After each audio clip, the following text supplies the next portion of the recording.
त्यो भएकै होइन, त्यहाँ बलात्कार पनि छैन, त्यहाँ चाहिँ तपाईँको सम्भोग ती दुईजनाको बिचमा शारीरिक सम्बन्ध पनि छैन। पुष्टि गर्नुहोस् न मलाई। म न्यायाधीशसँग म वकिल होइन, तर मलाई लिएर जानुहोस् त, न्यायाधीशले वकिलले पुष्टि गरेर देखाओस्। भोलिपल्टै हुन्छ किटानी जाहेरी आएको छ, त्यहाँ किटानी जाहेरी भोलि मैले अर्कालाई दिन्छु हुन्छ हुन्छ। यदि किटानी जाहेरीका आधारमा हो भने शेरधन राई किन बस्यो? सीसीटीभी फुटेजमा राति ती को हुन्, ती किशोरी र सन्दीप लामिछाने सँगै प्रवेश गरेको देखियो। बेडमा सुतेको दृश्य पनि देखियो। किन राति 11 बजे चाहिँ कुनै केटी केटासँग जान हुँदैन? यो यस्तो पुरुष प्रधान, पुरुष सत्तात्मक। अरे भाइ, कसले भनेको छ जानु हुँदैन? जानुहुन्छ त होइन भने त दाजुबहिनी भएर बस्यो होला नि त भित्र। रातभरि दाजुबहिनी जस्तो बसे, खेलको कुरा गरे होला, यिनले आफ्नो पढाइको कुरा गरिनु होला है। किन त्यो हुँदैन र? म पनि केटी साथीहरूसँग, मतलब सङ्गीत कर्मीहरूसँग सँगै सुतेको छु र हामी दाजुबहिनीकै रूपमा उठेर हिँडेका पनि छौँ। फुटेजमा दुईटा सँगै गएको देख्ने बित्तिकै त्यहाँ बलात्कारै भइहाल्यो त? सहमतिमा गएका छन् होइन कि घिसारेर ल्याएछ? उसको चाहिँ के भन्छ, चरित्र हुँदैन? उसको चाहिँ आफ्नो प्रतिष्ठा हुँदैन? राष्ट्रिय अन्तर्राष्ट्रिय रूपमा गिराइदिने, हाल्ने, सकाइ नै दिने? यदि किटानी जाहेरीका आधारमा हो भने शेरधन राई किन बस्यो? पुष्पकमल दाहाल भने जय जयकार गर्ने, ताली पड्काउने, गर उनीहरूलाई नि मत हाल्ने। एउटाले भन्छ स्वतन्त्र उठेका उम्मेदवारहरूलाई जहाँ भेट्छौ त्यहीँ ठोक। अझै पनि गुन्डागर्दीको शैलीमा भोट प्राप्त गर्ने उद्देश्य 10 जना लठैतहरू आफूले अकुत भ्रष्टाचार गरेर चाहिँ लुटेको सम्पत्ति बाँडेर 10, 20, 25, 50। यो त हिटलरी शासन भन्दा पनि खतरनाक शासन भयो। नमस्कार, म श्रृङ्खला खतिवडा, मिस नेपाल वर्ल्ड 2018। यहाँहरू हेर्दै हुनुहुन्छ एभरेस्ट नेपाल। कृपया लाइक, सेयर र सब्सक्राइब गरिदिनु होला। तपाईँ सांसदहरू आउँदै हुनुहुन्छ गाउँ तपाईँसँग फेरि भोट माग्न, सोध्नुहोस् यो 5 वर्षमा तपाईँले यो राष्ट्रसँग सम्बन्धित के मुद्दा उठाउनु भयो, के चिज गर्नुभयो, नागरिकका लागि के गर्नुभयो, क्षेत्रीय विकासका लागि के गर्नु? अनि तपाईँ लोकतन्त्रको भजन गाउने, संविधानमा चाहिने नचाहिने कुराहरू लेखिदिने, समाजवाद उन्मुख लोकतन्त्र, उन्नत लोकतन्त्र भनेर लेखिदिए पुग्छ कि व्यवहारमा देखिनुपर्छ? अझै डर, अझै त्रास, अझै पनि गुन्डागर्दीको शैलीमा भोट प्राप्त गर्ने उद्देश्य कि जनताको मन जित्नुपर्छ? म त तपाईँहरूसँग पटक पटक भनिरहेको छु त, म एउटा असन्तुष्ट नागरिक हुँ। मेरो पनि चित्त बुझाउने सरकारको र दलहरूको आजको आवश्यकता हो। एउटा नागरिक असन्तुष्ट छ, बोलिरहेको छ भने त्यो मान्छेसँग आएर बहस गर्नु पर्यो नि। मेरो चित्त बुझाउने काम होइन। मैले बोलेका कुराहरू गलत छन्, मैले भनेका कुराहरू ठिक छैनन्, आम नागरिकले यो मैले भनेको कुरा अनुभव गरेको छैन भन्ने लाग्छ भने त सार्वजनिक ठाउँमा बहसमा जाउँ न त, खुला मञ्चमा जाउँ। किन फोर्स चाहियो? तपाईँ बहसले, तर्कले देशको उन्नतिका लागि हामीले गरेका छौँ भन्ने कुरा तपाईँले मलाई चित्त बुझाउनु भयो भने आम नागरिकले देख्छन् यो फोर्स चाहिँदैन। किन चाहिन्छ? त्यसैले 10 जना लठैतहरू आफूले अकुत भ्रष्टाचार गरेर चाहिँ लुटेको सम्पत्ति बाँडेर 10, 20, 25, 50 तपाईँका चाहिँ मान्छेलाई, अभावग्रस्त जिन्दगी बाँचेका मान्छेलाई फोर्स गठन गरेर गुन्डागर्दीको शैलीमा त्रास सिर्जना गरेर मत जित्ने, स्वतन्त्रलाई जहाँ भेट्यो त्यहीँ कुट्ने। ल हेरौँ, छौँ त हामी, मर्न, मार्न, कुट्न, पिटिन, जे गर्न पनि सब तयार भएर आएको छ स्वतन्त्रहरू। कहाँ डराएका छ? बालेन, हर्क, अब ती प्रतीकको रूपमा बालेन, रवि लामिछाने, जो छन् त्यहाँ नामै किटेर भनियो कि सके मुखले सम्झाउनुहोस्, नसके हात खुट्टाले। हेरौँ न त, हेरौँ। डर त्रास त हामीले धेरै भोग्यौँ त। हरेक दिन बिहान उठेर टेलिभिजन खोल्दाखेरि यो देशका नागरिकहरू हजारौँको सङ्ख्या, सयौँको सङ्ख्यामा मारिएका दृश्य पनि त हामीले देख्यौँ नि। त्यसको परिणाम के भयो त? आज के भयो? काङ्ग्रेसको 54 सदस्य मारेर तपाईँको चाहिँ हामीले यो देशको एउटा के भन्छ, यो दलाल पुँजीपति वर्गको चाहिँ नाश गऱ्यौँ भन्नेहरू आज शेरबहादुरसँग गएर टाँसिएर फेरि त्यहीँ बसिरहेका छन्। अनि ती दलका कार्यकर्ताहरूलाई लाज हुँदैन, शरम हुँदैन? अझै पनि भजन मण्डली नै सिर्जना गरेर जाने उद्देश्य राख्छन् भने हामीले के भन्छौँ? केही पनि भन्न सक्दैनौँ। जानुस्, केही फरक पर्दैन। अहिले यो चुनाव गर्नको लागि चाहिँ यो गठबन्धन गर्ने र एक ठाउँमा आउने र त्यस पछाडि त्यो चुनाव जसरी पनि जित्ने प्रयोजनको लागि अब अघि त्यो चर्चा गरिहाल्यो, त्यो फोर्सहरू बनाउने, अरू त्यो चाहिँ डस्न भनेका छन्। अझ केपी शर्मा ओलीले गर डस्नुसम्म पनि भन्ने कुराहरू भएको छ। यो प्रवृत्तिले चाहिँ राष्ट्रिय राजनीतिलाई कतातर्फ डोर्याउँदैछ भन्ने लाग्छ तपाईँलाई? यसलाई साङ्केतिक रूपमा मैले बुझेको चाहिँ उनीहरूको मनमा अब सत्ताबाट चाहिँ हामी बहिर्गमन हुनुपर्ने दिन आयो।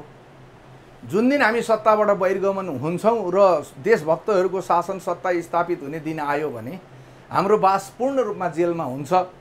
यो एउटा ठुलो भय चाहिँ उहाँहरूको मनमा छ।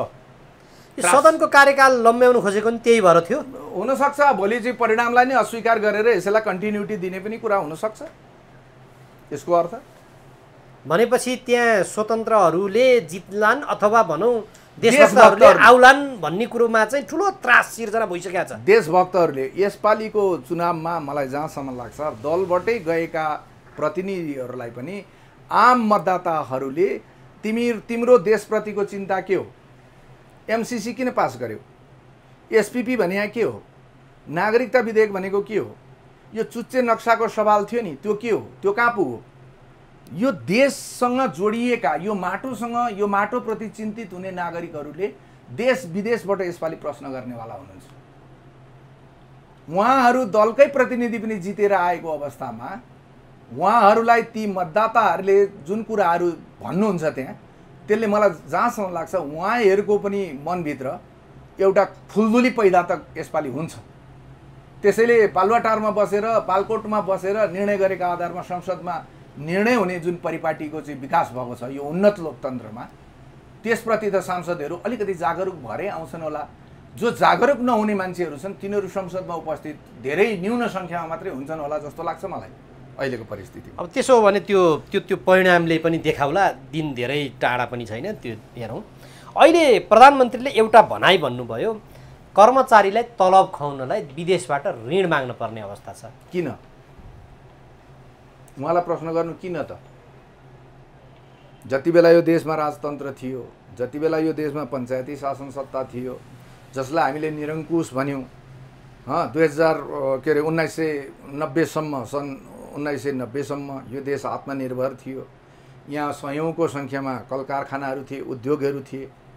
ती उद्योगहरूलाई समाप्त गर्ने काम कम्युनिस्ट नामका कलङ्कहरूले त्यहाँ चाहिँ मजदुर आन्दोलन उठाइदिने, हडताल गराइदिने, ती उद्योगहरू चल्नबाट चाहिँ एउटा राज्यले कानुन बनाएर तिनीहरूलाई कसरी चलाउने भनेर एउटा सिस्टम निर्माण गर्नुभन्दा पनि त्यसलाई चाहिँ अस्थिरता उत्पन्न गरिदिने, त्यस पछाडि ती उद्योगहरूलाई आज बेचेर खाएको परिस्थिति छ। भनेपछि हाम्रो देशले विदेशमा हामीले आत्मनिर्भर हुनका लागि जे चिजहरू चाहिन्थ्यो त्यो आज सबै विदेशबाट मगाउनु पर्ने अवस्था छ। त्यो जम्मा जम्मी त्यो पैसा रेमिटेन्स विदेशमा गएका नेपालीहरूले आजको दिन पैसा नपठाउने हो भने 3 महिना मात्रै पैसा नपठाउने हो भने यो देश नै कोल्याप्स हुन्छ, आर्थिक रूपमा सम्पूर्ण रूपमा कोल्याप्स हुन्छ। अनि तपाईँ आज ती मरेर आउने लासहरू, तिनीहरूका बाबुआमाहरू, तिनीहरूलाई तपाईँ तिनीहरूबाटै असुल गरेको पैसा 3000-4000 रुपियाँ वृद्ध भत्ताका नाममा दिएर मत खरिद गर्न चाहनुहुन्छ। राष्ट्रिय स्वार्थका राष्ट्रिय दृष्टिकोण निर्माण गर्नुहुन्न। नेपालमा भएका खनिजहरू उत्खनन गर्नुहुन्न, तिनीहरूलाई चाहिँ निकासी गर्ने, तिनीहरूलाई प्रशोधन गर्ने कारखानाहरू खोल्नुहुन्न। जब यो कृषि प्रधान देश हो भनिएको थियो पनि 1990सम्म थियो पनि हामी अरू देशमा चाहिँ खाद्यान्न सप्लाई गर्ने मान्छे हौँ। जति बेला यी सबै नागरिक नेपालभित्रै बस्तेर पनि खाद्यान्न पुगेर पनि हामी बाहिर पठाउँथ्यौँ। आज सम्पूर्ण रूपमा आयात गर्नुपर्ने परिस्थिति छ। जब कृषकहरूले मल चाहिँ सिजनमा मलको कुरा गर्छन्, मल पाइँदैन, कृषि मन्त्रीलाई लाज पनि हुँदैन, शरम पनि हुँदैन, ऊ बार्गेनिङ गरेर कसरी व्यक्तिगत रूपमा लाभ लिने भनेरै बसिराखेको हुन्छ।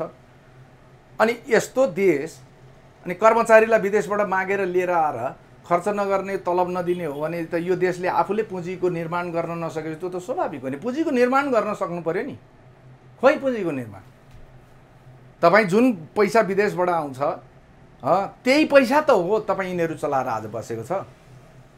त्यो चिजलाई पनि तपाईँ विलासिताका साधनहरू खरिद गर्न तपाईँ पूर्ण रूपमा छुट दिनुहुन्छ, लेख्नुहुन्छ समाजवाद उन्मुख। तर पुँजीवादीहरूले लादेका यो देशलाई चाहिँ परनिर्भर बनाउनका लागि गरिएका सारा कुराहरू गर्नुहुन्छ। बाटो छैन, हिँड्नलाई बाटो छैन, मान्छे हिँड्ने फुटपाथ छैन, बच्चाहरू निक्लिएर बाहिर फुत्त निक्लिएर एउटा सानो फिल्डमा निक्लिएर चाहिँ खेलौँ भन्ने उनीहरूको बौद्धिक विकासको लागि, मस्तिष्क विकासका लागि एउटा किन्नर गार्डनको दृष्टिकोण सरकारले ल्याउन सक्दैन। अब भर्खरै राजधानी पत्रिकाले सार्वजनिक गरेका छ, महालेखाले सरकारलाई बुझाएको छ 4 नम्बर क्षेत्रमा मात्रै 5000 रोपनी जग्गा व्यक्तिका नाममा पास गरेका छ। सार्वजनिक जग्गा 5000 रोपनी। तपाईँ त्यो 5000 रोपनी सार्वजनिक जग्गालाई यदि तपाईँले व्यवस्थित गर्न सकेको भए यहाँ सबै खाले कुरा पुग्दैन थिए, हुँदैन थिए। त्यो खोज्नु छ मलाई। त्यो कसले पास, त्यो एउटा व्यक्तिले, एउटा मालपोत कार्यालयले वा एउटा नापी विभागले वा एउटा वडाध्यक्षले वा एउटा मेयरले मात्रै त्यो काम गर्न सक्छ? सार्वजनिक सम्पत्तिलाई चाहिँ अर्काको नाममा पास गरिदिन सक्छ? कति ठुलो खेल होला त्यसमा। अनि के यो हामी जनतालाई यति हेपेको हो, हामी यिनीहरूका दास, यिनीहरूले जेसुकै गरे पनि हामीले ताली पड्काउनुको विकल्प छैन भन्न खोजेको होइन। त्यसैको प्रतिवाद हो मेरो उम्मेदवारी।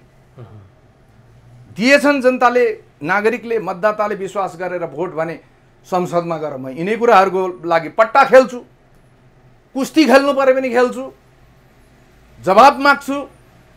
जवाब दिन सक्दैनन् भने आमरण अनसन गर्छु, सत्याग्रह गर्छु। त्यतिले पनि पुग्दैन भने यिनीहरूले सिकाएको कुरो सडकमा रेलिङ भाँच्न निक्लिनु पर्यो भने पनि आम नागरिकलाई आह्वान गरेर सडकमा निक्लिन्छु। अब जे छ त्यो त गर्नु पर्यो नि, एकचोटि कोसिस त गर्नु पर्यो होला नि। अब यही विद्रोहको प्रतीकको रूपमा काठमाडौँ महानगरमा उठाइएका बालेन शाह जो स्वतन्त्र रूपमा उठे, उनको काम अहिले गरिरहेका छन्। तपाईँले भन्नुभएका कतिपय विषयहरूमा जुन यो अनधिकृत संरचना उप उनको डोजर चलिरहेछ, त्यस उप आएको प्रतिक्रियामा अघि हामीले चर्चा गरिहाल्यौँ।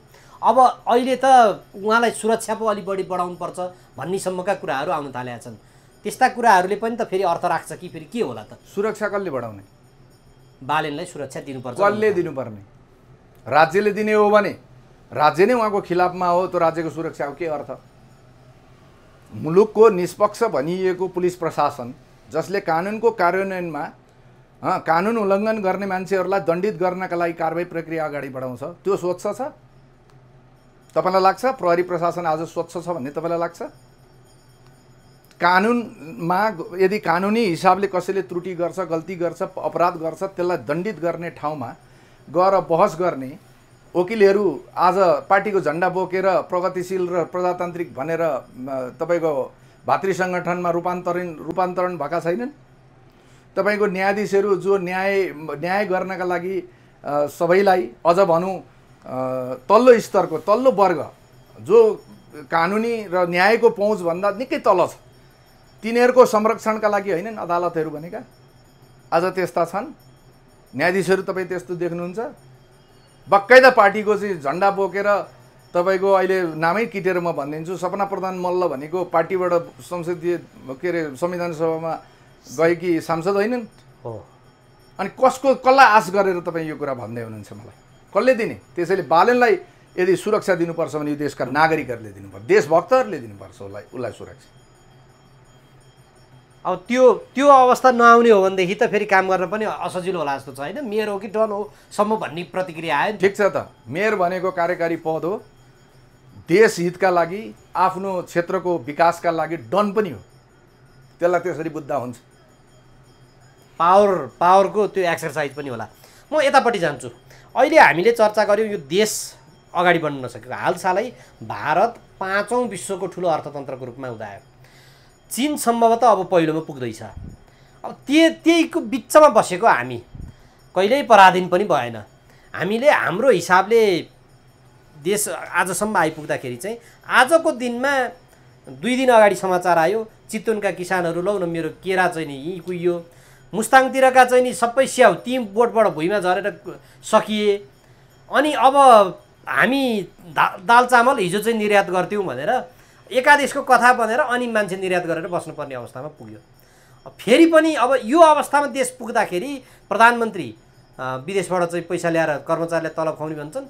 पुष्पकमल दाहाल आजको दिनमा यो चुनाव चाहिँ सकिन दिनुस्, सबभन्दा पहिला फ्रन्ट लाइनमा सडकमा म अगाडि हुन्छु, अब कार्यकारी राष्ट्रपति चाहियो, त्यो नभई हुँदैन भन्ने निष्कर्ष निकाल्छन्। भनेपछि राजनीतिक व्यवस्थापनमा नै हामी रुमल्लिने हो कि के हो यो बताइदिनुहोस् त। म केही दिनदेखि प्रचण्डजीका क्रियाकलाप, उहाँका अभिव्यक्तिहरूलाई हेर्दैछु। उहाँभित्र निकै ठुलो कुण्ठा छ कि भन्ने पनि देखिन्छ। उहाँले अस्ति एउटा इन्टरभ्यू त होइन, बोल्ने क्रममा म देशका लागि काम गर्छु भन्ने मान्छेलाई काम गर्न दिए, काम गर्न पाए, विश्वेश्वरले काम गर्न पाए, मदन भण्डारीले काम गर्न पाए भनेर एउटा साङ्केतिक रूपमा केही कुराहरू भन्न खोज्नु भएको जस्तो मैले अनुभूति गरेको छु। यदि प्रचण्डलाई लाग्छ कि साँच्चै यो देशमा काम गर्ने मान्छेहरू असुरक्षित छन्, यो देशमा काम गर्न खोज्ने मान्छेहरूलाई काम गर्नै नदिने वातावरण सिर्जना गरिन्छ, बाह्य पनि गरिन्छ, आन्तरिक पनि गरिन्छ। उहाँलाई के को डर त? उहाँले खुला मञ्चबाट आम नागरिक म जस्ता मान्छेहरूलाई चाहिँ आह्वान गर्नुहोस् न त, भएको कुरा सबै छताछुल्ल बनाइदिनुहोस्, भनिदिनुहोस् न त। हामीलाई चित्त बुझ्ने आधार हो, मैले यो गर्न खोजेको थिएँ, मलाई गर्न फलानाले रोक्यो, म देश हितका लागि यसरी जान खोज्दैछु, दलाल पुँजीपतिहरूलाई म समाप्त गरेर एउटा सामाजिक न्यायको परिवेश समाजमा स्थापना गर्न चाहन्छु, राष्ट्रलाई उन्नतिमा लान चाहन्छु, मेरो त्योभन्दा अरू कुनै दृष्टिकोण छैन, मेरा भावी योजनाहरू यी हुन्, तपाईँहरू मलाई साथ दिनुहोस्, किन भन्न सक्नुहुन्न? किन अपवित्र गठबन्धन गरेर एउटा हामीले जिन्दगीभरि एउटा साम्राज्यवादको पृष्ठपोषकको रूपमा प्रधान शत्रु भनेर बसेको नेपाली कङ्ग्रेसभित्र उहाँ अहिले गएर आफैले प्रधान शत्रु भनेको मान्छेलाई गएर किन त्यो रालसिंहन खकार होइन्जेलको मान्छेलाई प्रधानमन्त्री स्वीकार गरेर बस्नु भएको छ? के को लागि? त्यसैले जब चुनाव आउँछ अनि तपाईँलाई चाहिँ जनतालाई मनमोहक भ्रामक कुराहरू, फेरि मिठा गुलिया वचनहरू, फेरि मार्क्सवाद, फेरि लेनिनवाद, फेरि कम्युनिजम, फेरि के अरे सोसियलिजम, फेरि यी माओवाद, यी कुरा पढाउन थाल्ने, गरिबी र गरिबलाई फेरि आश्वासनका चाहिँ पाण्डुरा बक्सहरू फेरि पाड्न थाल्ने। के हो? उहाँ साँच्चै राष्ट्रनायक हुन चाहनुहुन्छ, यो देशको समृद्धिका लागि चाहिँ एउटा ठुलो कुरा गरेर जाने इच्छा राख्नुभएको छ, तर उहाँलाई चाहिँ बाधा अवरोधहरू सिर्जना भएका छन् भने आउनुहोस् न, खुला मञ्चमा सार्वजनिक रूपमा सम्पूर्ण कुरा हामीले बुझ्ने गरी, बुझ्ने भाषामा खुला गरिदिनुहोस्, आउनुहोस्। यदि त्यो उहाँले त्यसरी सत्य बोल्नु भएछ भने मैले प्रचण्डको विरुद्धमा जानुपर्छ भन्ने के छ? म त देशभक्त हुँ, जो देशभक्त हुन्छ त्यसको पछाडि लाग्नु मलाई के गाह्रो छ?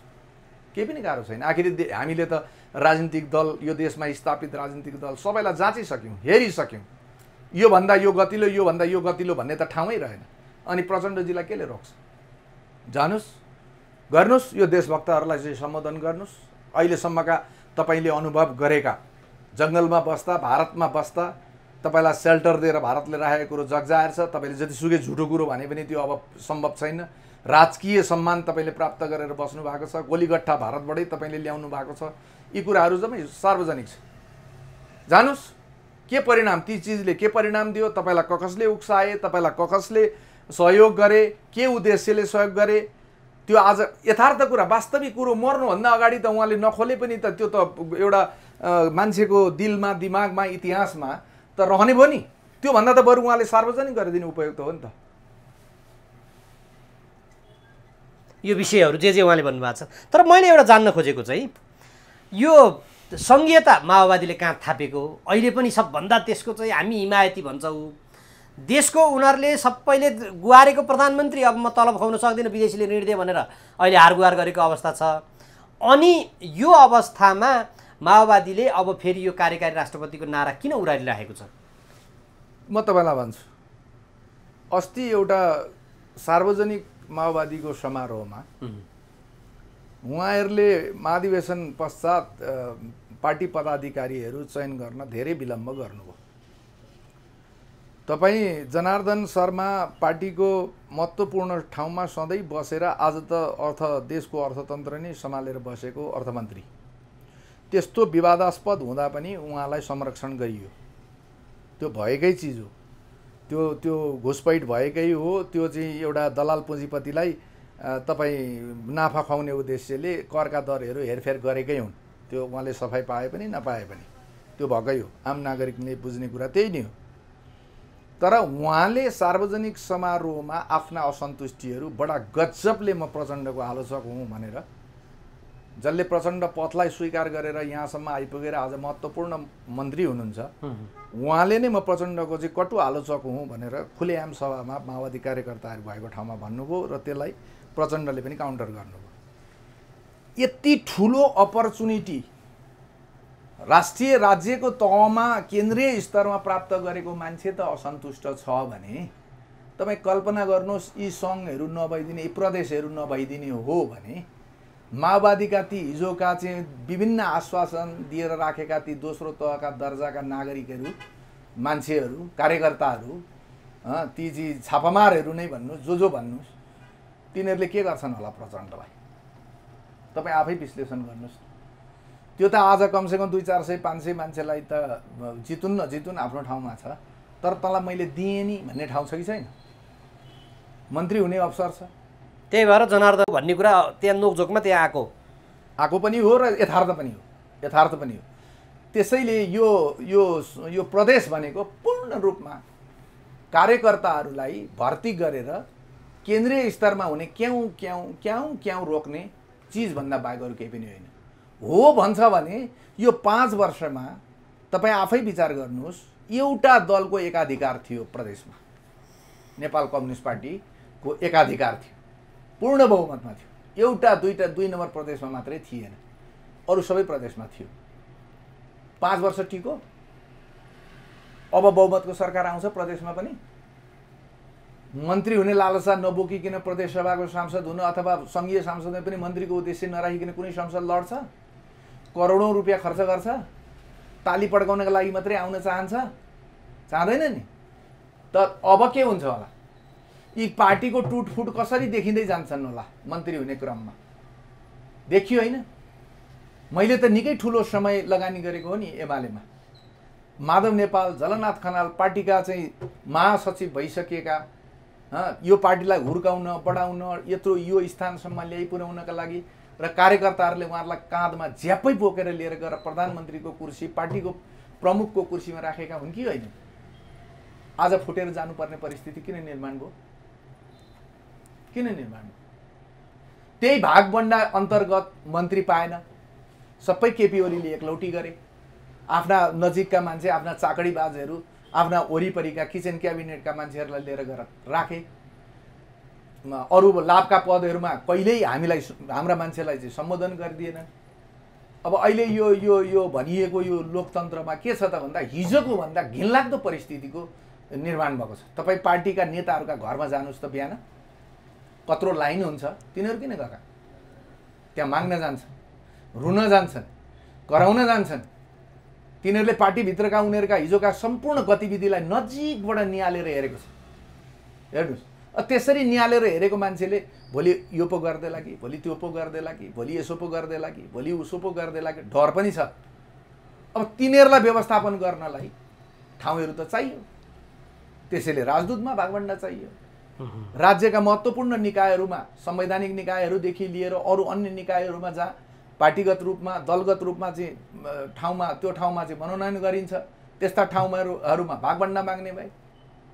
नेपाली कांग्रेस प्रजातान्त्रिक समाजवाद अन्तर्गत सिद्धान्त निष्ठ भएर चलेको भए आज शेखर कोइराला हिजो पनि धम्की दिँदै हुनुहुन्थ्यो, त्यो परिस्थिति आउँथ्यो? सिद्धान्त, नीति, पार्टीले त्यो लिएको नीति र दर्शन अनुसार पार्टीहरू चल्ने हो भने हिजो थियो। हिजो तपाईँको के भन्छ, भूमिगत कालमा, पञ्चायत कालमा यो पार्टीभित्र त्यस्तो ठुलो हानथाप थियो? मैले त देखेको हो, त मैले भोगेको हो। अब आज जब लाभको पद पाउने स्थिति भयो, आफ्ना कार्यकर्ताहरूलाई तपाईँ भन्नुहुन्न श्रम गर, श्रममा जाऊ, रोजगारी गर, हामी नयाँ नयाँ प्रविधिहरू दिन्छौँ, कृषिमा पनि तिमीलाई 2 कट्ठामा बाँच्ने आधार निर्माण हुने खालको प्रविधि हामी भित्र्याउँछौँ, जाऊ श्रम गर। कसैले भन्छ? के भन्छ? बुथ स्तरमा यस्तो नेतृत्व तयार गर्नुहोस्। त्यो बुथ स्तरमा नेतृत्व तयार गर्ने भने के? त्यसलाई पाल्नु पर्दैन पार्टीले? बुथ स्तरमा तपाईँ चाहिँ एउटा कमिटी बनाउनु, युवाहरूको समूह निर्माण गर्नुहुन्छ र तपाईँको मर्न र मार्न तयार हुने मान्छे बनाउनुहुन्छ भने त्यसको परिवारको बाँच्ने आधार तपाईँले सिर्जना गर्नु पर्दैन? दुनियाँले देख्दाखेरि जगजाहेर छैन यो कुरा। अहिले जुन फोर्स निर्माण गरेका छ ती करोडपतिका छोराछोरी हुन्, ती अरबपतिका छोराछोरी हुन्। तिनीहरूलाई आज सडकमा मर्न र मार्न प्रेरित गर्ने मान्छेहरूले तिनीहरूको परिवारको बारेमा ध्यान दिनु पर्दैन? आज हिजो उक्साएर लिएर गएका छापामा रेरको चाहिँ बन्दुक गोली र तिनीहरूको चाहिँ अहिले मरणासन्न अवस्था, गोली बोकेर हिँडेको सारा यो दुनियाँ तपाईँ देख्नुहुन्न? गरे प्रचण्डले तिनीहरूको संरक्षण गर्नुपर्ने दायित्व उहाँको हो कि होइन? हो कि होइन? अनि तपाईँ आज आएर अपराध वृत्तिमा हिजो आदेश दिएका नौटङ्की बाजहरूलाई ज्यानमाराको चाहिँ तपाईँ के अरे मुद्दा चलिरहेको छ, फैसला रोक्ने, फैसला रोकिदिने, अनि उसलाई चाहिँ राष्ट्रको राज्यको महत्त्वपूर्ण जिम्मेवारीमा लगेर राखिदिने।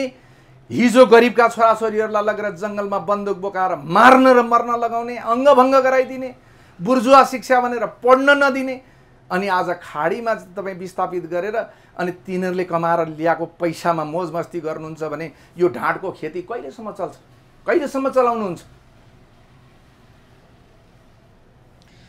यो 5 वर्षमा प्रचण्डले चितवनमा एउटा पनि सिनको पनि भाँचेनन् भनेर आजै पनि समाचारहरू सार्वजनिक भएका छन्।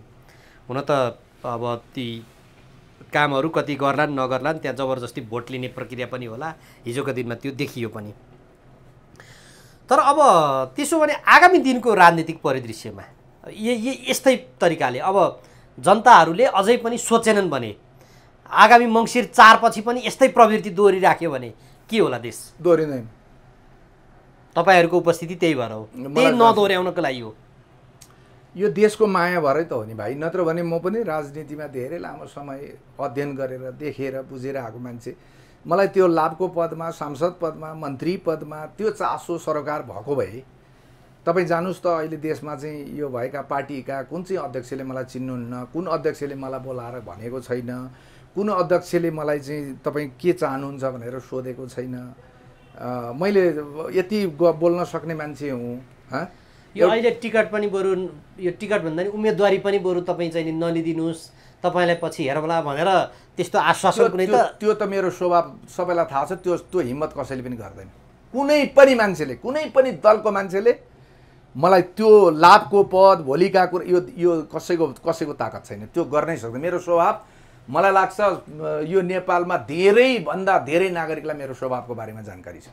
यो प्रधान न्यायाधीश प्रकरण उति बेला थियो, अहिले ल्याए, त्यस पछाडि गएर सदनमा यही प्रधान न्यायाधीश बरु पारित नहोला कि भनेर अलि लम्ब्याउने भने फेरि घटाए, अहिले सामसुम बनाए। तर यो बिचमा निलम्बित प्रधान न्यायाधीशले केही कुराहरू जुन खोलिदिए र नाङ्गे झार बन्ने अवस्था सिर्जना भयो, यसलाई कसरी हेर्नुभयो र कस्तो लाग्यो तपाईँलाई? एकदम स्वाभाविक। मैले धेरै अगाडि एउटा कहाँ कुनमा कविता हो कि यस्तै केमा देखेको थिएँ, एकजना पत्रकारले लेखेको थियो, देखेको कुरा लेख्न पाउने र लेखेको कुरा देख्न पाउने भएको भए यो मुलुक कस्तो हुन्थ्यो होला भन्ने एउटा थियो क्या। त्यसैले जे देखेको छ नि आजको दिनमा, अस्ति कि हिजो मैले हेर्दै थिएँ, केपी ओलीले मलाई प्रधान गोपाल पराजुली भन्नेले दिइरहनु भएको थियो कि केपी ओली मसँग 3-4-5 चोटि चाहिँ मेरो निवासमा मलाई दबाब दिने उद्देश्यले जानुभयो भनेर भन्दै थियो। यी शक्ति लोकतन्त्रको मर्म भनेको शक्ति पृथकीकरणको सिद्धान्त कि यी 3टा स्वतन्त्र र सार्वभौम शक्ति हो, कार्यकारी, व्यवस्थापिका र कार्यपालिका। के अरे न्यायपालिका, कार्यपालिका र व्यवस्थापिका। अब न्यायपालिकाको सर्वोच्च प्रधान न्यायाधीशलाई कुनै एउटा त्यस्तो न्यायाधीश बाँचेका होलान्, अहिले पनि बुढै भए पनि धेरै भएको छैन, तपाईँ देखाउनुहोस् राजाले मलाई यो न्यायमा यो कुरा गर्न रोके भन्ने राजाको शासनकाल मलाई ल्याएर देखाउनुहोस्। यही हो लोकतन्त्र, यसैलाई भन्छन् लोकतन्त्र। यो त हिटलरी शासन भन्दा पनि खतरनाक शासन भयो। लोकतन्त्रको खोल ओढ्दाखेरि हिटलर त देशभक्त थियो भन्छु म त, देशकै लागि गर्यो तर सकेन, आत्महत्या गरेर मर्यो। यो देशको एकजना मन्त्री एउटा कुनै अमुक देशको कम्पनीले त्यो बायोमेट्रिक्स गर्दो रहेछ, त्यहाँनिर गएर लाइन लागेर अनि भिसाको लागि दरखास्त हालिदिनु पर्ने, त्यो गार्डसँग नोकझोक चल्न पर्ने। यो सुन्दाखेरि तपाईँलाई कस्तो लाग्यो? कस्तो पनि लागेन, किनभने कम्युनिस्ट आचरण कस्तो हुन्छ, कस्तो हुनुपर्छ भन्ने शिक्षा त हामी पुराना कार्यकर्ताहरूले लिएको हौँ। सादा जीवन, उच्च विचार, नागरिकको स्तर हुँदैन। हामीले माया गर्नुपर्ने वर्गीय हिसाबले तल्लो स्तरको मान्छे हो, लेबर हो, कुल्ली हो, मजदुर हो, किसान हो, जो दिनभरि परिश्रम गर्छ, श्रम बगाउँछ, त्यस्ता मान्छे हाम्रा चाहिँ आफ्ना मान्छे हुन्। तपाईँ गीतै गाउँथ्यौँ नि हामी, गरिबले गरिबलाई गर्नुपर्छ माया भनेर हामी गाउँदैन थियौँ। यो कुरालाई राखौँ मनैमा भनेर मै गाउँदै हिँड्थेँ नि हिजोका भूमिगत कालमा। आज त्यो ठ्याक्रेकै रूपान्तरण भयो। आजका कार्यकर्ताहरू भनेका मालिकको रूपमा कम्युनिस्ट पार्टीभित्र प्रवेश गरे। अब मालिकले नोकरलाई के गर्छ त? त्यही गर्छ। मालिकको अपमान हुने काम नोकरले गर्यो भने 2-4 झापड पनि लगाउँछ, जे पनि गर्छ। त्यसैले आज कम्युनिस्ट रहेनन्, यी कलङ्क हुन्। त्यही कारण त म भन्दैछु तपाईँलाई।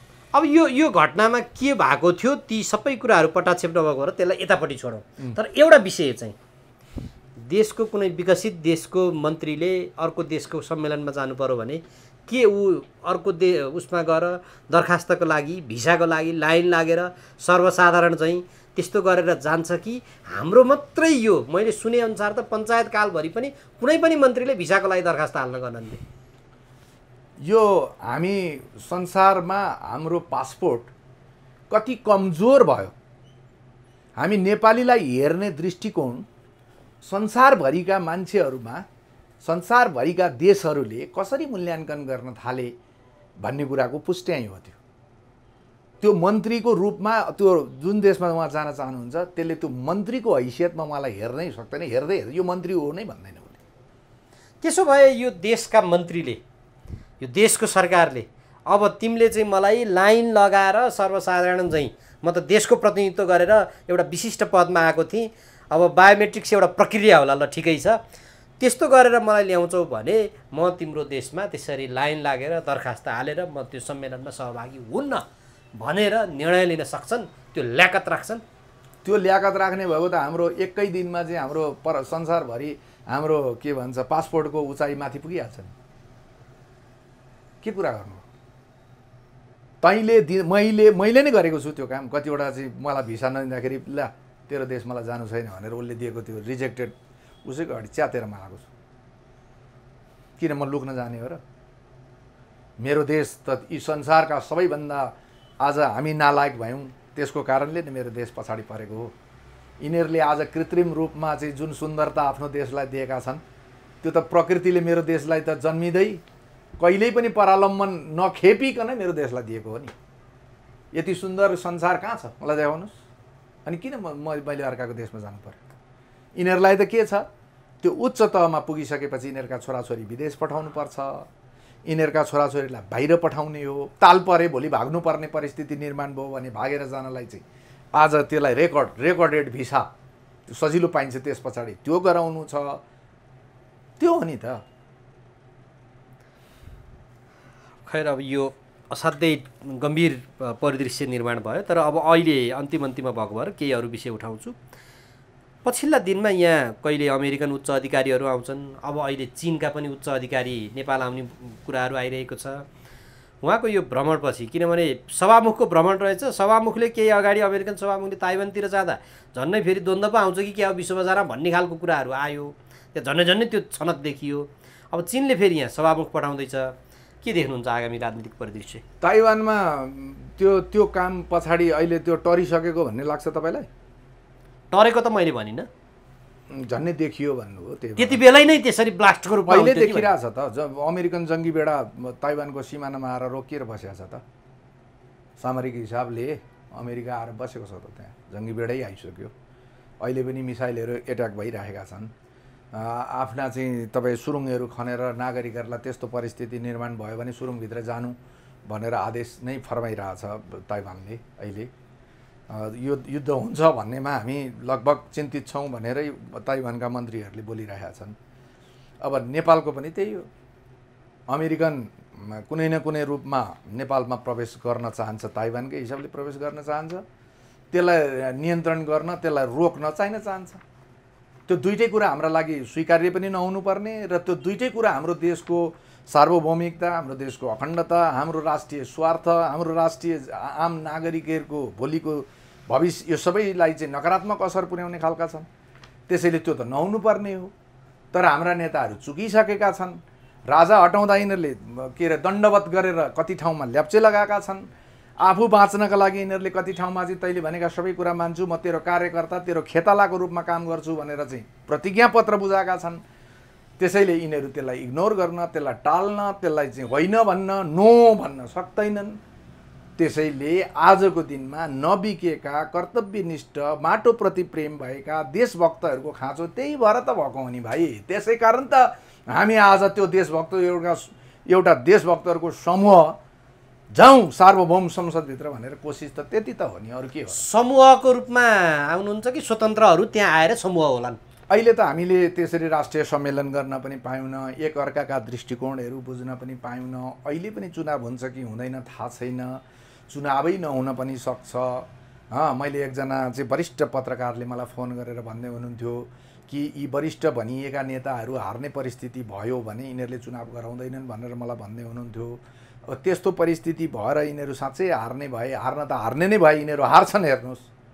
अब त्यो परिस्थिति भयो भने यिनीहरूले चाहिँ त्यस्तो खालको चाहिँ खुफिया एजेन्सीबाट, देशको राष्ट्रिय खुफिया एजेन्सी जसले यो देशको हितका लागि काम गर्नुपर्ने हो, तर यिनीहरू चिट्ठीका भरमा त्यहाँ जागिर खुवाउँछन् है। अहिले तपाईँ नेपाल पुलिसमा जानुहोस् त, त्यो चिट्ठीका भरमा जागिर खाएका पुलिसका के अरे यो गुप्तचर विभागका मान्छेहरू अहिले यो लोकसेवा लडेर, पाखुरा बजाएर, तालिम लिएर त्यहाँभित्र प्रवेश गरेका पुलिसहरूभन्दा माथिल्लो दर्जामा अझ कति चिन्तामा छन् ती अरू ती लोकसेवा पास गरेर आएका सिपाहीहरू, सोध्नुहोस् त गएर। अनि तिनीहरूलाई फुत्त टिपेर लगेर पुलिसतिर लगेर सारिदिन्छन्, किनभने एउटा स्वाभिमानी, एउटा आत्मसम्मानमा बाँचेको लोकसेवा दिएर पास गरेर गएको पुलिस कहिल्यै पनि कुनै पनि दलको चाहिँ छत्रछारी खोज्दैन, उसले न्यायकै काम गर्न खोज्छ। तर अब त्यहाँ लगेर त्यस्ता मान्छे घुसाइदिन्छन्, तिनीहरूको पहुँच हुन्छ, राजनीतिक पहुँच हुन्छ, तिनीहरूले पैसा झोलामा हालेर लगेर बुझाउँछन्। यस तपाईँले जे भने पनि म गर्छु भनेर तयार हुन्छन्। अब आज ती बढुवा भएर कहाँ न कहाँ पुगिसके, समान दर्जाका भए, त्यहाँभित्र असन्तुष्ट जुन देशको सुरक्षा निकाय भित्रका अफिसरहरू, सिपाहीहरू तपाईँ असन्तुष्ट भएर बस्छ, उसको मनमा दिनरात चाहिँ पीडाको अनुभूति हुन्छ। त्यसले के कानुनको सुरक्षा, कानुनलाई चाहिँ कार्यान्वयन गर्ने कुरा कसरी गर्न सक्छ? सक्दैन। त्यसो भए अब सारमा अन्तिममा छौँ। यी तमाम कुराहरूको अहिले यहाँ गठबन्धनमा जो छन्, एकले अर्कालाई म प्रधानमन्त्री बाहेक घोषणै गर्दैनन्। रामचन्द्र पौडेल मलाई देशले प्रधानमन्त्रीको भूमिका खोजिया छ भन्छन्, अर्का गगन थापा म प्रयास गर्छु भन्छन्, अर्का पुष्पकमल दाहाल म चाहिँ यो एकचोटि अन्तिम इनिङ्स मेरो भनिरहेका छन्, अर्का शेरबहादुर देउवा मलाई 7 चोटि भनेको थियो ज्योतिषीले, भर्खर 5 चोटि भयो भन्दैछन्। केपी शर्मा ओलीलाई उहाँ केन्द्रीय समितिले निर्णय गरेरै पठाइसक्यो। देश बनाउँछु भन्ने हिसाबका त्यहाँ चाहिँ कुनै एजेन्डा यो मोडलले यति काम गर्छु भन्ने आउँदैनन्, म प्रधानमन्त्री बन्छु भन्ने आउँछन्। र त्यही प्रधानमन्त्री को बन्ने भन्ने कारणले अहिले यो गठबन्धन बनिएकाहरूसँग सिट बाँडफाँडमा नमिलेको भन्ने कुराहरू पनि आइरहेको छ। यी घटनाक्रमलाई सारमा राखेर कसो आगामी दिनको राजनीतिक परिदृश्य कस्तो देख्नुहुन्छ? तपाईँले अहिले नाम लिएका कुनै पनि मान्छे प्रधानमन्त्री हुँदैनन् अबको निर्वाचन पछाडि। तपाईँलाई म प्रति प्रश्न गर्छु, गगनजी आजको दिनसम्म प्रधानमन्त्री हुनका लागि योग्य मान्छे हो कि होइन? प्रधानमन्त्री हुनलाई चाहिने योग्यता के हो? प्रतिनिधि सभाको निर्वाचित सदस्य हो। उहाँ हुनुहुन्छ होइन अहिले? उहाँकै पार्टीको प्रधानमन्त्री शेरबहादुर देउवा प्रधानमन्त्री बनाउन कत्रो उद्यम ताकत लगाउनु भयो उहाँले। केपी ओली शासन कस्तो हुन्छ, देश सेवा, देशका लागि शासन सत्ता कस्तो हुन्छ हामी देखाउँछौँ भन्नुभयो होइन? बोले हो। उहाँको प्रधानमन्त्री सबैभन्दा नालायक, यो देशको सबैभन्दा चाहिँ नालायक प्रधानमन्त्री भनेर साबित भयो। तपाईँ र्याल चुहाएको तपाईँले देख्नुभयो, हाई काटेको तपाईँले देख्नुभयो। उहाँले बोल्दाखेरिका कुराहरू हेर्नुहोस्। मान्छेलाई, देशको प्रधानमन्त्रीलाई जब लेखेर बोल्नुपर्ने हुन्छ नि, मेरो दृष्टिकोणमा त त्यो नालायक मान्छे हो। किनभने देशको प्रधानमन्त्री भने भएको मान्छेलाई त मेरो देश कस्तो छ, मेरो देशको जनजीवन कस्तो छ, मेरा देशका नागरिकहरू कुन रूपमा बाँचेका छन्, मेरा देशका नागरिकहरू कुन देशमा कतिजना छन्, मेरो देशको प्राथमिक स्वास्थ्य के अरे भन्छ प्राथमिक स्वार्थमा पर्ने महत्त्वपूर्ण चिजहरू के हुन्, मेरो देशभित्रको शैक्षिक योग्यता कस्तो छ, यावत कुराहरू हुन्छ कि हुँदैन? हुन्छ होइन? त्यो प्रधानमन्त्री, देशको प्रधानमन्त्री हुनुपर्ने मान्छेको त्यस्तो दुर्गति देख्दाखेरि किन भन्न सक्नु भएन गगन थापाले? किनभने अब त उहाँ जित्नुहुन्छ कि हार्नुहुन्छ टुङ्गो छैन, छ त छैन नि। तर उहाँले त्यति बेलै चाहिँ उहाँले यदि शेरबहादुरजी तपाईँ मेरो पनि के अरे संसदीय दलको नेता हो, त्यसले गर्दाखेरि तपाईँको शारीरिक स्वास्थ्यको कारणले गर्दाखेरि तपाईँ अब प्रधानमन्त्री बन्न सक्नुहुन्न। यो मुलुकको के अरे कार्यकारी प्रमुखको हैसियतले तपाईँको स्वास्थ्यको कारणले तपाईँ नेतृत्व गरेर जान सक्नुहुन्न।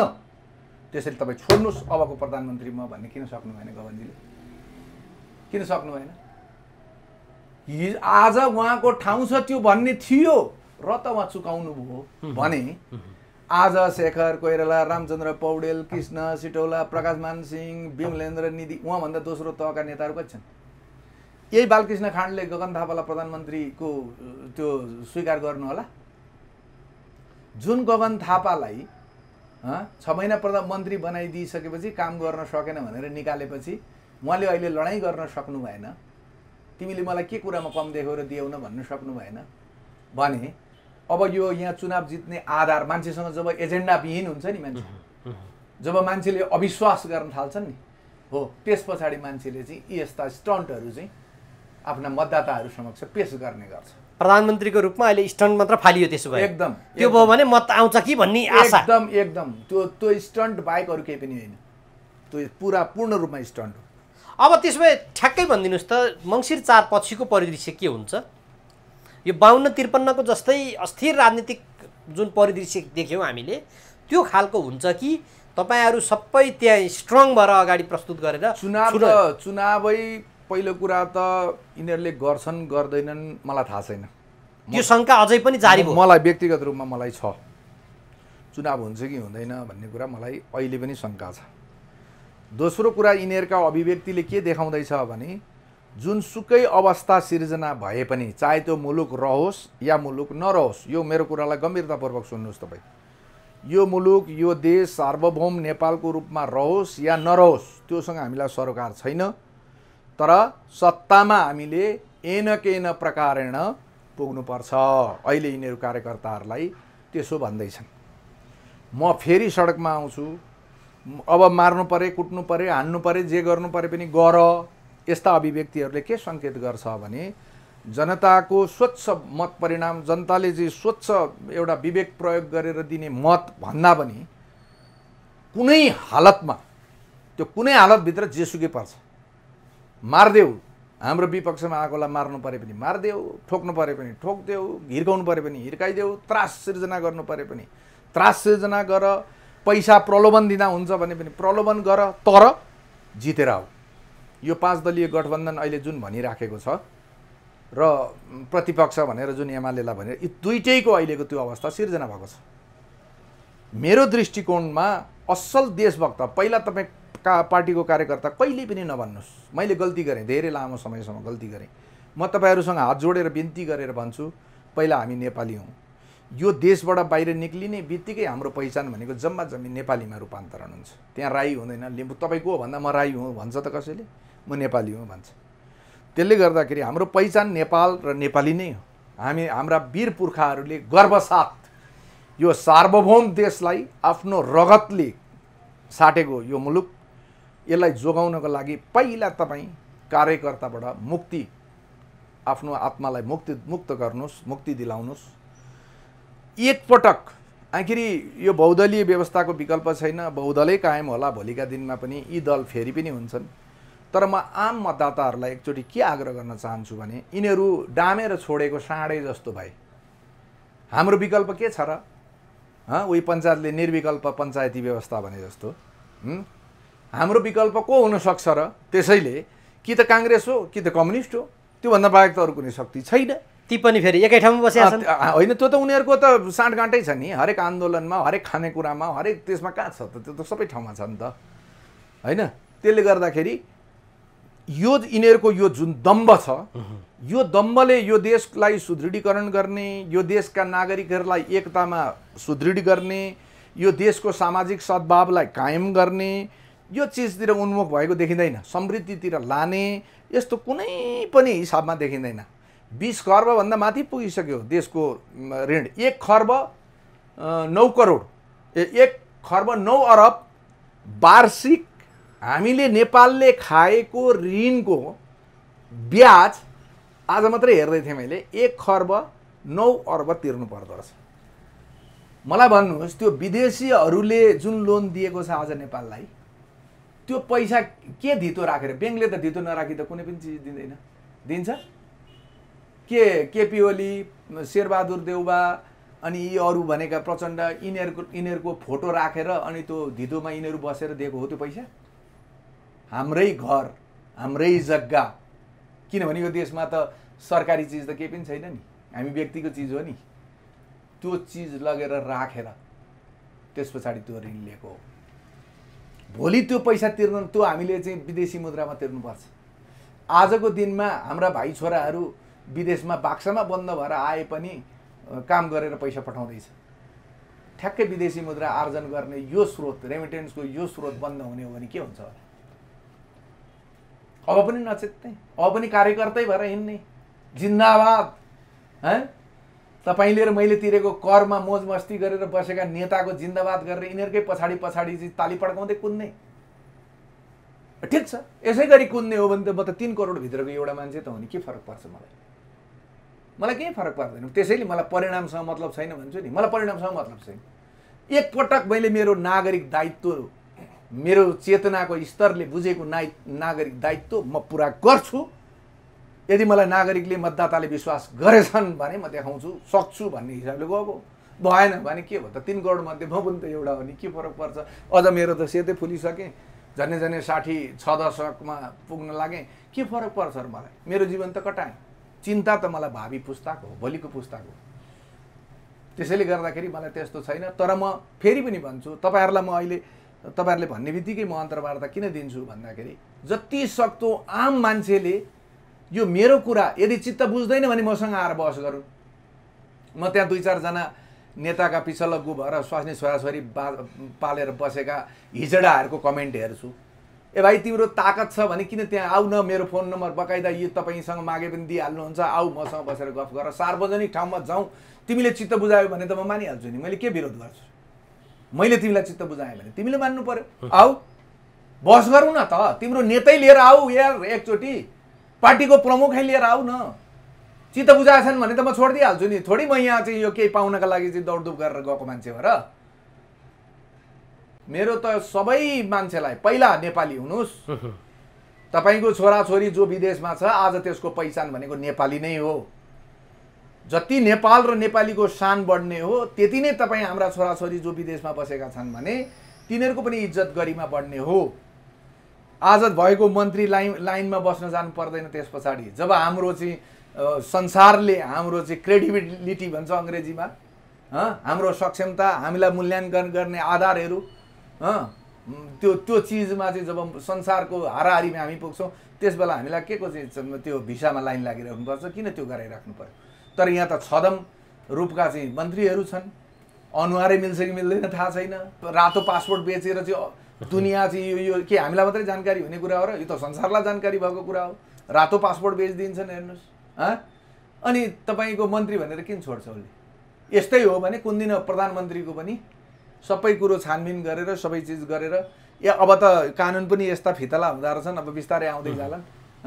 प्रधानमन्त्रीले विदेश भ्रमण जानु अगाडि पहिला यहाँ सार्वजनिक सूचना जारी गरेर हाम्रो उहाँ प्रधानमन्त्री विदेश जाँदै हुनुहुन्छ, उहाँले तपाईँलाई कसैलाई कहीँ झुक्याएर प्रलोभनमा पारेर रेप गर्नुभएको छ कि छैन, यो गर्नुभएको छ कि छैन, ऊ गर्नु पहिला चाहिँ तपाईँहरू 7 दिनभित्र के अरे लेखेर दिनु होला। त्यस्ता दिन पनि आउन सक्छन् नि बाबु। भोलिको दिनमा यो अहिलेको घटनाक्रमसँग भन्न खोज्नु भएको यो हुन सक्छ। यो अहिले ठ्याक्कै यो प्रसङ्ग आइहाल्यो, सन्दीप लामिछानेको यो प्रकरण। यसलाई यो घटना सुन्दा तपाईँलाई कस्तो लाग्यो? केही अगाडि कृष्णबहादुर महराका आयो, पछि होइन भनियो, पल्साको त्यस्तै गरेर आयो, पछि होइन यो चाहिँ अर्को कसुर पो रहेछ भन्ने भयो। यो अब हुन त कानुनी अनुसन्धानको विषय। शेरधन राईको चाहिँ के भयो? त्यहाँ त त्यो जो पीडित भनिएको महिला छन् उनी त कराउँदै हिँडेका छिन्। होइन, त्यहाँ चाहिँ के भयो भनेर तपाईँलाई मैले सोधेँ। त्यसको चाहिँ जवाफ के आयो भनेर सोधेको नि। जवाफ आयो, बडाले जो गर्यो काम हुन्छ त्यो सर्वसम्मत छैन, शङ्करको नङ्गा मगन्ते भेष निन्दित। शङ्कर भगवान सर्वाङ्ग नाङ्गो भएर हिँड्दै गर्दाखेरि पनि मान्छेहरूले भगवान हुन् भनेर पूजा गर्छ। तर तपाईँ बाहिर नाङ्गै हिँड्नुहोस् त तपाईँलाई के गर्दो रहेछन् मान्छेले? त्यसैले ठुला बडाले जे गरे पनि हुन्छ यो देशमा। अब सन्दीप लामिछाने एउटा होनहार, यो देशको एउटा सपुत खेलाडीको रूपमा निक्लिएको मान्छे, अन्तर्राष्ट्रिय स्तरका थुप्रो के अरे प्रतियोगिताहरूमा चाहिँ विदेशीले खरिद गरेर लाने, किनेर लाने पात्रको रूपमा सानै उमेरमा चर्चा कमाएको मान्छे। अब म त त्यो केटी मात्रै नाबालक होइन, म त सन्दीप लामिछानेलाई पनि नाबालकै भन्छु नेपालको सन्दर्भमा। नेपालले आजसम्म हाम्रा नेताहरूले नैतिक शिक्षा भन्ने कुरा कहीँ तपाईँले दिएको देख्नुहुन्छ? सकारात्मक रूपमा शिक्षा दिएको तपाईँ कहीँ देख्नुहुन्छ? आफूभन्दा ठुला मान्नेजनलाई मान्नुपर्छ भन्ने कुनै कुरा देख्नुहुन्छ? तपाईँ आज मलाई भन्नुहोस्, म यसमा कुनै को सही को गलत भनिरहेको छैन, म भन्दिनँ पनि, त्यो मेरो दायित्व पनि होइन। त्यो प्रश्न तपाईँले संसदमा अहिले रहेका सांसदहरूलाई कानुन बनाउनेलाई गएर सोध्ने हो। मेरो तपाईँलाई यति मात्रै कुरा हो, सिसिटिभी फुटेजमा राति ती को हुन्, ती किशोरी र सन्दीप लामिछाने सँगै प्रवेश गरेको देखियो। बेडमा सुतेको दृश्य पनि देखियो छ, त्यो आएको छ। बिएडको पनि त सिसिटिभी त कहाँ राखेको हुन्छ र? सुन्नुहोस् न, त होइन भने त दाजुबहिनी भएर बस्यो होला नि त भित्र। त्यो सकारात्मक सोचमा यो मुलुक, यो मान्छेहरूको यो सकारात्मकता किन जाँदैन? यदि अहिले म त्यहाँ कमेन्ट्सहरू हेर्छु, किन राति 11 बजे चाहिँ कुनै केटी केटासँग जान हुँदैन, यो यस्तो पुरुष प्रधान, पुरुष सत्तात्मक। अरे भाइ, कसले भनेको छ जानु हुँदैन? जानुहुन्छ। म त त्यहाँभित्र त्यो गलत क्रियाकलाप भयो भनेरै मान्दिनँ। त्यहाँभित्र दाजुबहिनीको रूपमा तिनीहरू बसे, रातभरि दाजुबहिनी जस्तो बसे, खेलको कुरा गरे होला, यिनले आफ्नो पढाइको कुरा गरिनु होला है, किन त्यो हुँदैन र? कम्युनिस्ट पार्टीमा साङ्गीतिक यो जनताका गीत गाउँदै हिँडेको क्रममा म पनि केटी साथीहरूसँग, मतलब सङ्गीतकर्मीहरूसँग सँगै सुतेको छु र हामी दाजुबहिनीकै रूपमा उठेर हिँडेका पनि छौँ। मसँग उदाहरण छ, म त्यसलाई त्यसरी लिन्छु। तर जो मान्छेभित्र कुत्सित बन्साय हुन्छ नि, भित्र कालो पैदा हुन्छ नि, सिसी क्यामेरामा फुटेजमा दुईटा सँगै गएको देख्ने बित्तिकै त्यहाँ बलात्कारै भइहाल्यो त। सहमतिमा गएका छन् होइन कि घिसारेर लगाएछ घिसारेर लगाएछ, अनि भित्र गएर बलात्कार भयो भनेर आज सारा यो प्रोपोगन्डा किन? एउटा उसको चाहिँ के भन्छ, चरित्र हुँदैन, उसको चाहिँ आफ्नो प्रतिष्ठा हुँदैन, राष्ट्रिय अन्तर्राष्ट्रिय रूपमा गिराइदिने, हाल्ने, सकाइ नै दिने। तपाईँलाई एउटा कुरा म भनौँ प्लिज, यो एउटा बराह क्षेत्रमा एकजना के पण्डित के छन् नि, महाराज हुनुहुन्छ एकजना, जे होस् महाराज, ती महाराजसँग इन्डिया रुष्ट भयो, कुनै न कुनै रूपमा यी महाराजको चरित्र छवि बिगारिन्छ भनेर मलाई एकजना पुलिस भाइ पुलिस अफिसर हो, अहिले त जाहिर पनि छोडेको छ, उसले मलाई भनेको थियो। नभन्दा 2 वर्षभित्र त्यो घटना घट्यो। त्यसो भए के सन्दीप लामिछानेको खेल, उनको कौशल र उनको जुन खालको एउटा प्रसिद्धि बढ्दै गयो, त्यो हिसाबले 1 महिना अगाडि त्यो केटी साथीलाई चिन्जान गराइयो भनिएको छ, त्यस पछाडि तिनै केटी साथीले प्रहरीका लगियो भनिएको छ। त्यहाँभित्र भएको घटनामा कानुनी अनुसन्धानमा हाम्रो प्रभावित गर्ने नियत होइन, तर त्यो घटना जसरी आयो र रातारात अहिले जुन बलात्कारी करार भयो समाजबाट, त्यो हिसाबले हेर्दाखेरि चाहिँ के कतै षड्यन्त्र भएको हुनसक्छ? म केही पनि त्यो भएकै होइन, त्यहाँ बलात्कार पनि छैन, त्यहाँ चाहिँ तपाईँको सम्भोग ती दुईजनाको बिचमा शारीरिक सम्बन्ध पनि छैन। पुष्टि गर्नुहोस् न मलाई। म न्यायाधीशसँग म वकिल होइन, तर मलाई लिएर जानुहोस् त, न्यायाधीशले वकिलले पुष्टि गरेर देखाओस्। भोलिपल्टै हुन्छ किटानी जाहेरी आएको छ, त्यहाँ किटानी जाहेरी भोलि मैले अर्कालाई दिन्छु, हुन्छ। यदि किटानी जाहेरीका आधारमा हो भने शेरधन राई किन बस्यो? त्यसैले पुष्टि गर्नुहोस् न पहिला। रेप हुन्थ्यो, त्यो चाहिँ गलत हुन्थ्यो, म त मान्ने ती बिचरा दाजुबहिनी भएर बसे त्यहाँभित्र। त्यतातिर समाजले किन सोच्दैन? आज किन जाँदैन त्यतातिर? के किशोरी राति केटासँग हिँड्नु चाहिँ हुँदैन भनेर फेसबुकमा आउनेहरूले रातिसँगै सुत्ता चाहिँ सम्भोगै बलात्कारै हुनुपर्छ भन्ने कुरा हुन्छ? यति राम्रो संस्कार बोकेका हाम्रा नेताहरूले राज्य गरिराखेका छन् देशमा, कस्तो राम्रो देश नेपाल बनाइराखेका छन्, यति सुन्दर देश, यति राम्रो व्यवस्था, यति राम्रो कानुन, यस्ता चाहिँ चिज भएको देशमा त्यस्तो अपवित्र कुरा कल्पना गर्नुहुन्छ?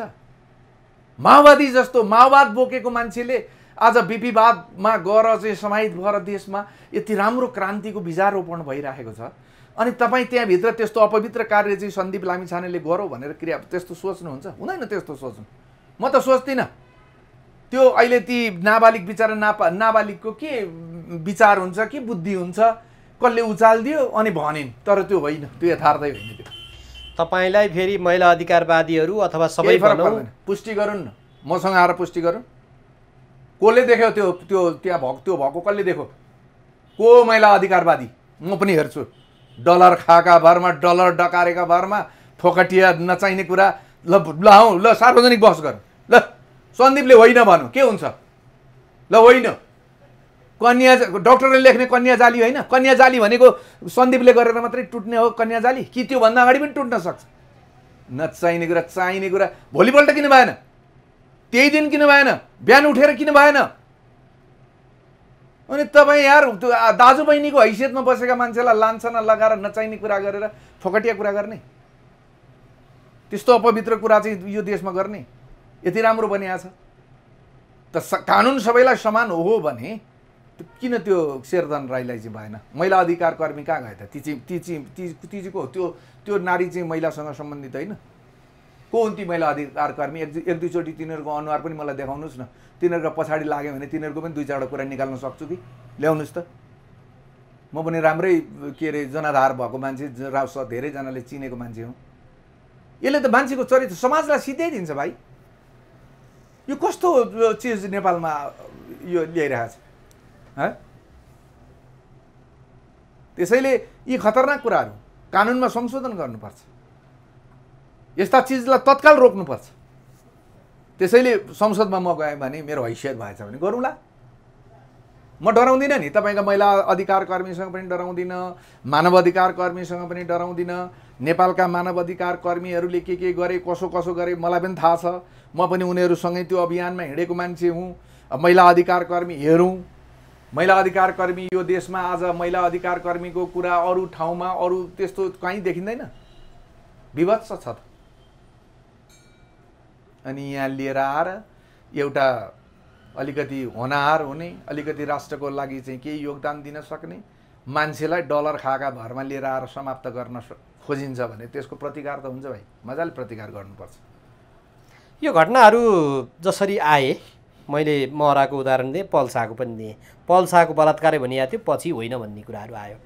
यो यस्तो किन चाहिँ बढ्दो छ? यो बढ्दो ट्रेन्डमा त्यो राज्य सत्ता, त्यो जुन राज्य संयन्त्रभित्र बसेका माथि उदाहरण प्रस्तुत गर्नु पर्ने मान्छेहरू जब खराब हुन्छन् नि, त्यो मान्छेहरू त्यसरी खराब हुँदै गइसकेपछि सिक्ने भनेको त तिनीहरूबाट हो नि त।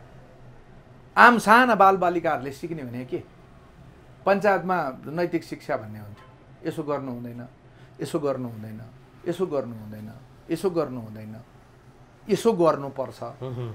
बाबुआमालाई भेट्दाखेरि ढोग्नुपर्छ। आफूभन्दा ठुला मान्छेहरूसँग चित्तै नबुझे पनि मुख आम्ने सामने त्यसरी गर्नु हुँदैन, त्यस्तो थियो नि। अहिले छ? अहिले त तपाईँको ओहो कुरा नगर्नुहोस्, हेलमेट पनि त्यो तलसम्म लाउँदैन, माथि यता लगाएको हुन्छ, त्यो मार्देला कि भन्ने डर हुन्छ त्यो हाँकेर आएको। राज्यले त्यसलाई नियन्त्रण गर्दैन। यी तपाईँ बस्दा बस्दै एउटा मोटरसाइकल यहाँबाट हिँड्छ, त्यो मोटरसाइकल हिँडेको बेला यो पुरै यो घरै थर्केर घर लड्ला कि जस्तो आवाज आउँछ, साइलेन्सर खोलेर निकालेर फालिदिएको छ। समाजलाई नकारात्मकतातिर लिएर गएर भ्रष्टीकरण, समाजलाई नै भ्रष्ट बनाइदिने क्रियाकलापहरूको विकास भयो। तपाईँको प्रस्टिट्युसनका अड्डाहरू छन् विकसित राष्ट्रहरूमा, पुरा तपाईँको चाहिँ कानुन त तिनीहरूलाई चाहिँ व्यवस्थित गरिएको छ।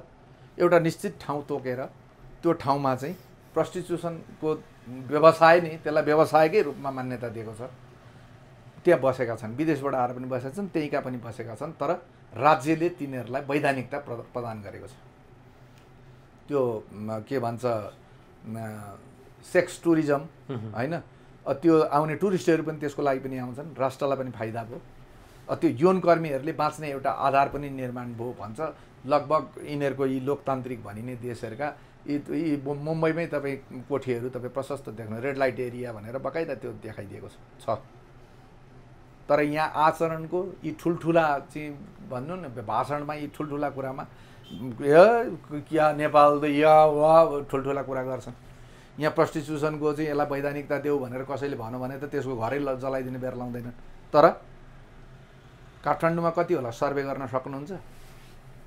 काठमाडौँमा कति कोठी होला नि तपाईँ सर्वे गरेर यसलाई बाहिर निकाल्न सक्नुहुन्छ? रत्न पार्कमा बेलुका साँझ परेपछि गइसकेपछि त्यहाँ यौनको व्यापार गरिरहेका कति भेट्नुहुन्छ? अनि तपाईँ अनि महिला अधिकार कर्मी कसैले यौन कर्मी भएर आफ्नो जीवनचर्या गरे होला। गरिब दुखीको देशमा समाज भड्काएर समृद्धितिर जान नदिएर सधैँ गरिबमा राख्न खोज्ने हामी जब सरकार निर्माण गर्छौँ त समाज त अधोगतितिर जान्छ नि, तल जाने नै हो। त्यसैले मान्छेसँग जे छ त्यही बेचेर खाने होइन, सबभन्दा ठुलो कुरो भोक होइन। अनि महिला अधिकार कर्मीको आँखा त्यहाँ किन पुग्दैन? त्यो व्यवस्था, त्यो बाध्यात्मक मैले त देखेको छु। झापामा मेरो आँखाले देखेको छु, 3 महिनाको बच्चा बोकेर होटलमा पक्रेर लिएर आएको।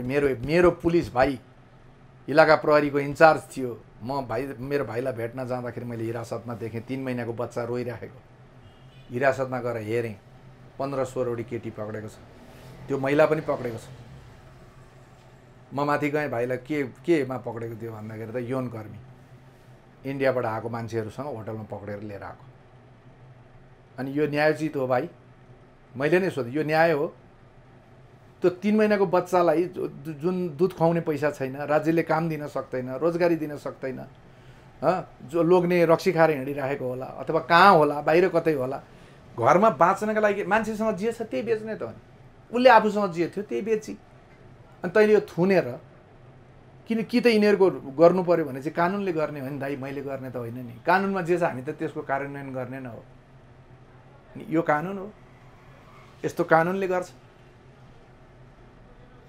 अब एउटा कोणबाट हेर्दाखेरि चाहिँ खेलाडीहरू सामान्यतया क्लोज क्याम्पभित्र रहन्छन्। त्यो दिन उनी त्यहाँबाट निक्लेका थिए भनिन्छ। त्यो हेर्ने निकायले त्यसमा किन ध्यान दिएन, किन बाहिर निस्किन दियो, किन अरूलाई चाहिँ एक ठाउँमा राख्यो भन्ने पनि कुरो छ। अब यदि फेरि यतापट्टि त्यो पीडित भनिएको जो उनीहरूको पर्सपेक्टिभबाट हेर्दाखेरि चाहिँ कस्तो लाग्छ तपाईँलाई? मलाई त त्यो यस्तो चिजहरूमा म नकारात्मक टिप्पणी नै गर्दिनँ, होइन भन्छु म। घटना भएकै होइन त्यो, होइन त्यो के अब सहमतिले बिचराहरू भित्र गएको छ, काहीँ घिसारेको पनि छैन, चोटचाट पनि छैन। तत्कालको हेर्नुहोस्, नेपालको कानुनले बलात्कार केसमा 1 घन्टाभित्र आवेशमा महिलाले चाहिँ कुनै त्यस्तो हतियार प्रहार गरेर मान्छे मर्यो भने ज्यान लाग्दैन भन्छ हो। अब कसरी बलात्कार मानौँ? घटना 15 दिन अगाडि पल्सार प्रकरणमा सुन्नुहोस्, रेप भएको 1 घन्टाभित्रमा त्यो महिलाले त्यहाँ त थियो होला, कोही यस्तो गिलासहरू राखेको थियो होला, अब 5 स्टार होटल भन्छन्, त्यहाँ अरू बोतलहरू थियो होला, के थियो, ड्याममा टाउकोमा हानेर मारिदिए के हुन्थ्यो? त्यो महिला अधिकार कर्मी जसले अहिले त्यो भन्छ नि रेपै हो भन्छ, त्यसलाई सोध्नुहोस् त भए के गर्थेस् भनेर सोध्नुहोस् त पहिला। हाँसी खुसी त्यहाँबाट हिँड्थेँ, अनि 15 दिनसम्म कुराकानी नमिलेपछि अनि गएर मुद्दा गर्थेँ भन्छे कि म रुन्थेँ, कराउँथेँ, चिच्याउँथेँ, चिथोर्थेँ, बाहिर आएर बबन्डर सिर्जना गर्थेँ, के भन्छ त्यो एकचोटि सोधौँ, सोधेर हेरौँ, अनि थाहा हुन्छ। त्यसैले होइन, त्यो बलात्कारै होइन, ती बहिनीले झुटो बोले हो, त्यो हुँदै होइन। अब यस्ता खालका घटनाहरू त आगामी दिनमा पनि आउने भयो। अब केही अगाडि त्यो एकजना युवती जो एभरेस्ट होटलमा गएको, उनी चाहिँ त्यो ब्युटी पेजेन्ट जितेको, त्यो मैले हेरेँ, मेरै भाइले अनुसन्धान गरे हो, त्यो पनि मलाई थाहा छ। ती घटनाक्रम हेर्दाखेरि चाहिँ र अहिले फेरि यो हेर्दाखेरि त्यति बेला जसरी सडकमा आए, मैले अघि उदाहरण दिइरहेको छु, ती व्यक्तिहरूको हेर्दाखेरि यो हाम्रो के कानुनी त्रुटि हो? यो होइन, मानसिक सङ्कीर्णता पनि छ हामीभित्र, र धेरै कुरामा समाजले बन्देज गर्ने कोसिस पनि गरिरहेको छ। तपाईँ 70-80 वर्षकै बुढो एउटी केटीको हात समातेर बाटोमा हिँड्छ भने त्यसलाई स्वाभाविक रूपमा लिइँदैन, त्यसलाई अस्वाभाविक रूपमा लिने हाम्रो सामाजिक कल्चर भयो।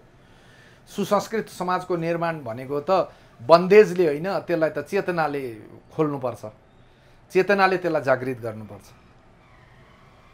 तर नेपालमा के भयो भने सङ्कीर्णताले एकदमै यस्तो कुरा, यौनसँग सम्बन्धित कुरा सङ्कीर्णतामा एकदमै जेलियो। कौतूहलता सानैदेखि बढ्छ, यो प्रकृति हो, प्रकृतिले दिएको सिर्जना हो, यो असम्भव, योभन्दा बाहिर जाने त्यो पनि छैन। अनि चरित्रले मान्छेलाई चेतनाले र उसको चारित्रिक पक्षले एउटा चारित्रिक भन्दा पनि धार्मिक र चाहिँ एउटा सामाजिक लोकलाजको कारणले मान्छेलाई चाहिँ नियन्त्रण गर्थ्यो पहिला। अहिले त्यो छैन, अहिले त्यतातिर केही पनि छैन नि, न केटीलाई छ न केटालाई छ। सङ्कुचित समाजले दिएको पहिलो त यो सङ्कुचित भयो, समाज सङ्कुचित भयो। एउटी महिला यदि भर्जिनिटी पहिल्यै सकिएको प्रमाणित हुन्छ भने त्यसलाई बिहे नै नगर्ने, त्यो चाहिँ खतम भई, त्यो समाप्त भई भन्ने खालको मानसिकता समाजले अहिले पनि निकालेर फाल्न सकेन, लुकाउने भयो होइन।